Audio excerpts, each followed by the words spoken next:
Hello everyone and welcome back. My name is Greg Furman, market analyst here at TraderPlanet.com, and these are the market positions for May the 20th, 2010. Now our first position for tonight is going to be back in the orange juice futures contracts. Remember, we were looking at this last week. I had talked about a potential break on these contracts. That's actually happened. We've had a nice move here. The triple EMA crossover has made this move. You can see here back about approximately May the 10th, May the 11th, we're now moving aggressively higher. So let's have a look at our major support areas. We have 139.35, 142.25, and 144.89 with a close of 146.30. So everything looks good here for the orange juice contracts to continue to move higher. We've got the predicted MACD has crossed the trigger, it's come back, touched the trigger, and has continued to move higher. We've got our predicted true strength indicator from Vantage Point. Bit of a concern here because it's in heavily overbought territory, but I think we're still going to have room for an extension higher. Now, with that said, let's go into our daily report here and have a look at what's going on there. Now, the daily report's going to be very useful to us here because we're again in a trending market. Now I'm just going to brighten this up a little bit here so everybody can see this a little better. For tomorrow, what we're doing here, just so everybody can see this, I'm going to again go back and so we can see the close here. The close for today is 146.30. Everybody can see that okay. Now for tomorrow, we've got 144.74 and 147.64 with the neural index again up. Now a number of concerns here, to be perfectly honest, is the number of times we have this neural index up. Like, we are in a trending market here, so that's a good thing, but again we're getting a little bit on the overbought side, so we can expect a pullback on these contracts. Now looking closer at this, we can see 142.25 is where the 8-day predicted moving average is, and the 18-day predicted moving average at 139.35. So to clarify, only a sustained break of 139.35 will see the pressure take the pressure off the top side. So in a case like this, we're going to let the market pull back. We know it's overbought, so we're going to let it pull back between 142.25 and potentially it may even try and move a little bit lower than that, but I suspect that the 139.35 will contain any moves lower. So in other words, all our stops will be below the 139.35 area, and I think we're good to go at the but we're going to say our entry point here is going to be between 144.89 and 142.25, and our stop is going to be below the 139.35 area. Now, when we're in overbought like this, what we're going to do is we're just going to add one more indicator here from Vantage Point. We're going to add the predicted RSI. Now, the predicted RSI is another good indicator here, and we can also see that the predicted RSI is moving up into, again, overbought territory. We're sitting up about 90, so we fully expect this thing to pull back. When it does, we're going to use that to get into buy, to just basically get a better position on our buy contracts. So that's our first position for tonight. Now for our second position, we're going to go into the gold contracts. Now, having a look at the gold futures contracts, everybody will remember in my last presentation on Tuesday, I believe it was, Monday, the Monday trades, I was suggesting that gold was going to top out here and start moving lower.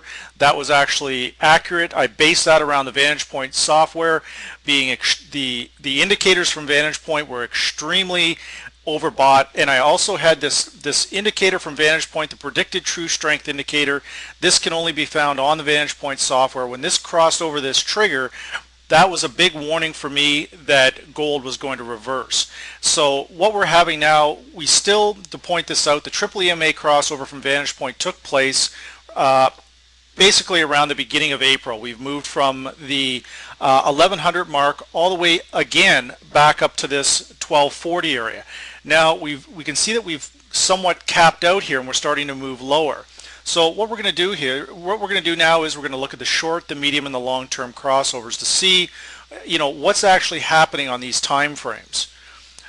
Now, looking at the short-term crossover, we can see that this very clearly crossed to the downside. This was another leading indicator that I used the other day to catch this trend reversal, but again, I used that in conjunction with the other Vantage Point indicators. I did not use that short-term crossover just by itself.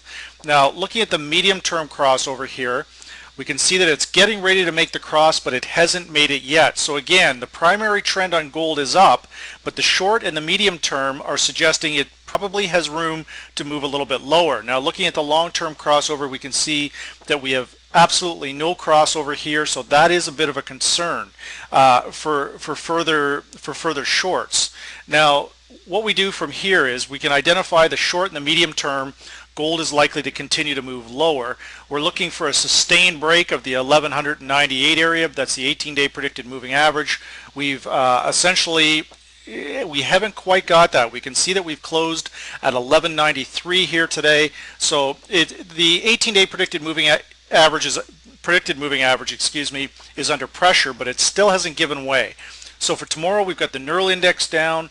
1213.80 is the predicted high, 1185.30 is the predicted low. So in a move towards 1213.80, we're going to use that to set short positions, and then we're going to essentially be looking for about $20 to $25 move to the downside on gold. But again, I'm going to point out why we want to be cautious here. Now we've closed at 1193, we've got 1198 as the 18-day predicted moving average. Until we get a sustained break of this area, which means essentially what I mean by sustained break is, several days below this area, then we want to see the short, the medium, and the long-term crossover all go to the downside. We don't have that yet. We're jumping in this a little bit early, but again, our indicators are telling us the predicted true strength indicator, the predicted medium and long-term differences, all suggesting gold's going to move a little bit lower. So for now, we're going to stick with that. When it moves up a little bit higher, we're going to use that to get into our sell positions. Now I think we have time here for one more trade for tomorrow. So what we're going to do is we're going to go into the Forex market. Now looking in the Forex market here today, we're going to be doing again a contrarian position. We're looking at the US Swiss franc. We're going to be again looking to sell this pair. What I see here, the predicted medium and long-term differences are hitting extreme levels.